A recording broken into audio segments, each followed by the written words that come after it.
Bab 307. Aku kaya. Tuan mudamu.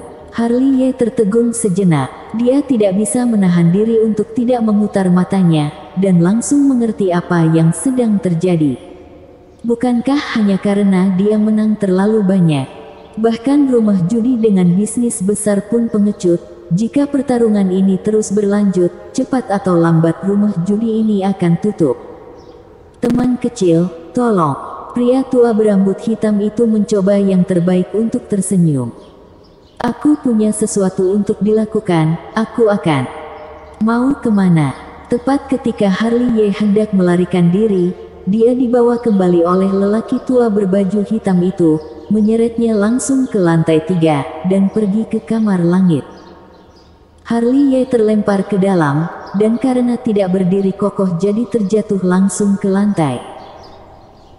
Ketika dia bangun dengan mengenaskan, dia menemukan bahwa ruangan ini dilengkapi dengan perabotan yang lebih unik, penuh kecemerlangan, dan ada aroma rumput spiritual di udara, yang membuat orang merasa santai dan bahagia ketika dia mencium baunya.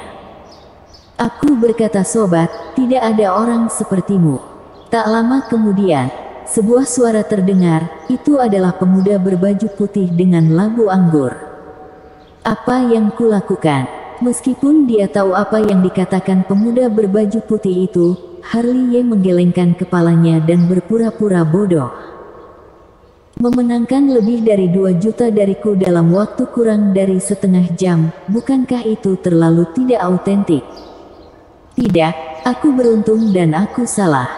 Aku mau pergi, tapi aku dijemput oleh orang-orangmu. Harley Ye cemberut. Masih kesal dengan apa yang terjadi barusan, yang terpenting adalah penundaan untuk mendapatkan uang. Itu kesalahan kami. Pemuda berbaju putih itu tersenyum, sudah takdir untuk saling bertemu, aku tidak tahu apakah teman seiman bisa menghargaiku dengan minum arak. Kamu tidak akan meracuniku dengan anggur, kan? Harley Ye terbatuk kering, tetapi tetap duduk. Beri aku 10 keberanian pun aku tidak berani melakukannya di kota Danceng. Itu benar. Aku Sofian Ling. Pemuda berbaju putih menuangkan segelas anggur untuk Harley Ye sendiri, dan memandang Harley Ye sambil tersenyum. Aku tidak tahu apa nama teman ini. Panggil saja aku Chen Ye. Harley Ye menyeringai. Teman seiman Chen Ye. Sofian Ling terbatuk-batuk setelah segelas anggur. Bisakah kamu bermurah hati dan pergi ke rumah judi lain untuk bermain? Kami tidak tahan dimenangkan terus olehmu. Jangan, aku masih ingin memainkan 2 permainan lagi. Kamu memainkan 2 permainan lagi, lalu rumah judiku harus ditutup. Sofian Ling menggosok alisnya dengan keras. Kalau begitu aku tidak peduli, aku hanya suka bermain di sini. Harley Ye tampak seperti babi mati yang tidak takut air mendidih. Bagaimana kalau begini? Sofian Ling menuangkan segelas anggur untuk Harley Ye dan memandang Harley Ye sambil tersenyum. Rumah judi aku memberi 2 juta kepada teman seiman, jadi jangan repot-repot dengan kami, apakah ini mungkin? 2 juta, agak sedikit. Harley Ye mengangkat telinganya dan melihat langsung keluar jendela tanpa batas. Melihat Harley Ye seperti ini, Sofian Ling menahan keinginan untuk memukul seseorang, tetapi masih tersenyum. Begini saja, aku akan memberi kamu nama di rumah judi, kamu tidak perlu melakukan apa-apa, aku akan membayar kamu 3 juta batu spiritual per tahun, apakah ini boleh? Oke, itu saja. Harley Ye menjawab kali ini dengan agak riang. Sifat manusia. Terkadang kamu tidak boleh terlalu serakah. Jika Sofian Ling dapat membuka rumah judi di kota Danceng, pasti ada kekuatan besar di belakangnya. Jika sudah cukup maka harus berhenti. Kalau kamu menginjak harga diri orang dan membuat orang marah, bukan hanya tidak mendapatkan uang, kamu bahkan mungkin terbunuh. Sofian Ling adalah orang yang cerdas, dan Harley Ye juga tidak bodoh. Buat saja kesepakatan, aku punya uang untuk mengumpulkannya, tentu saja itu tidak akan menghalangi cara kamu menghasilkan uang, kerjasama, sama-sama menang. Sepakat, terima kasih kepada teman seiman. Sofian Ling juga orang yang bebas dan mudah. Dia menyerahkan tas penyimpanan kepada Harley Ye. Hanya dengan sepatah kata, dia tidak akan pernah menggunakan cara kasar selama bisa menyelesaikan sesuatu dengan menggunakan uang. Tidak, kerjasama yang saling menguntungkan. Harley Ye tersenyum dan mengambil tas penyimpanan. Dia melihatnya, hanya ada 2 juta batu spiritual. Pada hari ini tahun depan, teman seiman bisa datang mengumpulkan 3 juta itu. Sofian Ling tersenyum. Mengerti. Harley Ye menyeringai dan memasukkan tas penyimpanan ke dalam sakunya. Dalam waktu kurang dari 1 jam, ia telah memperoleh hampir 5 juta batu spiritual, dan ia dapat menerima 3 juta setiap tahun. Ini adalah hal yang baik, seseorang yang akan percaya jika kamu mengatakannya. Aku sudah menerima uangnya, meminum anggurnya, dan selesai berbicara, jadi aku pergi dulu. Harley Ye melambaikan tangannya dan berlari keluar. Setelah dia pergi, lelaki tua berambut hitam itu masuk dengan marah. Tuan muda, jutaan batu spiritual, kamu juga. Lalu apa yang kamu ingin aku lakukan? Sofian Ling menggelengkan kepalanya tanpa daya. Dia pasti memiliki mata khusus yang bisa melihat menembus dadu.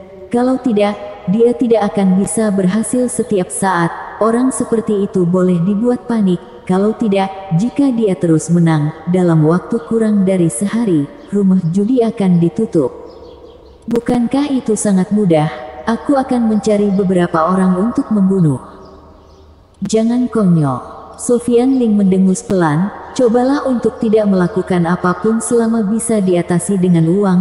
Jumlah jutaan batu spiritual.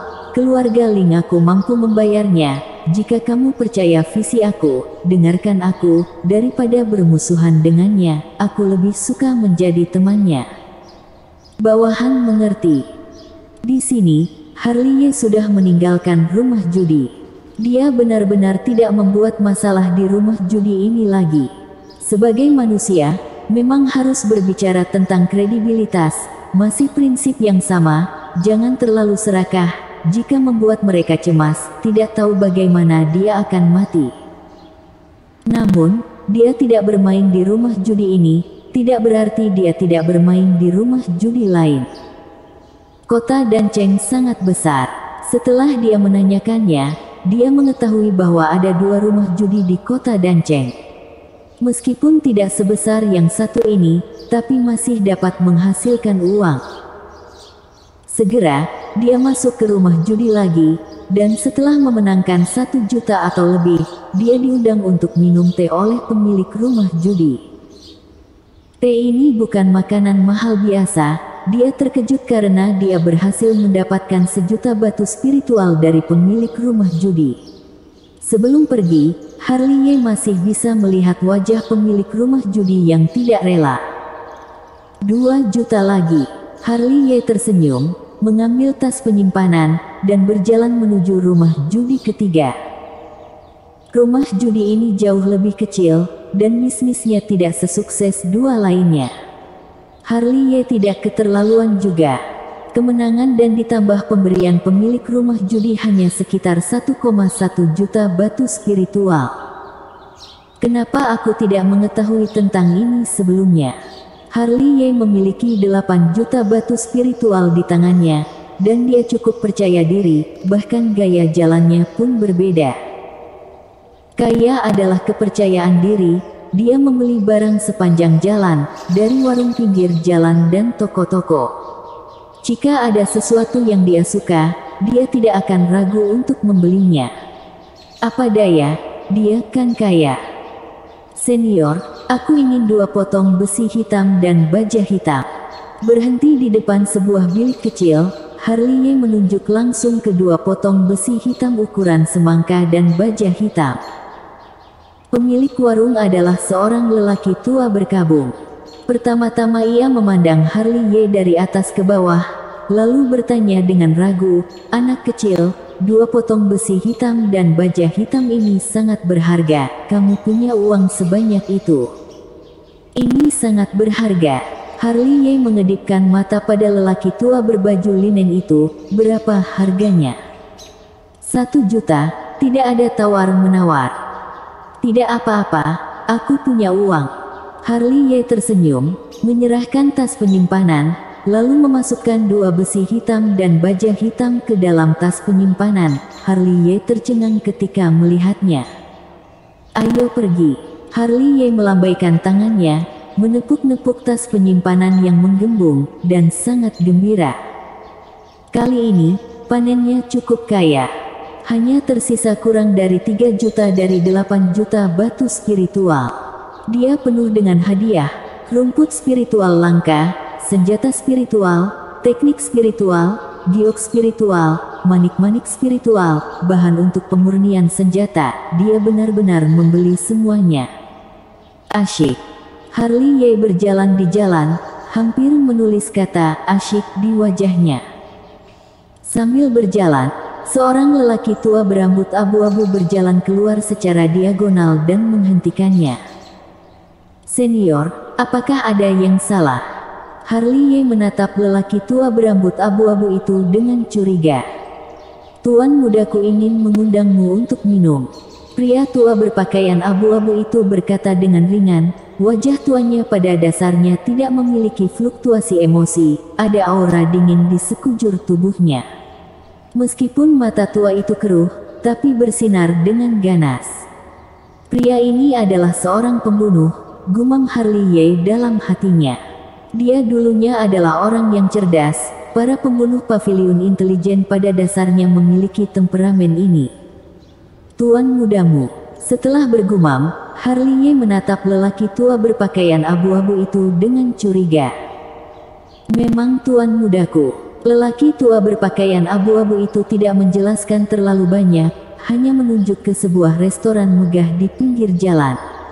Di lantai 3 dekat jendela, duduk seorang sarjana super tampan tapi lemah. Mendengar ini, Harley Ye mendongak dan tertegun. Nancy Ji. Bersambung.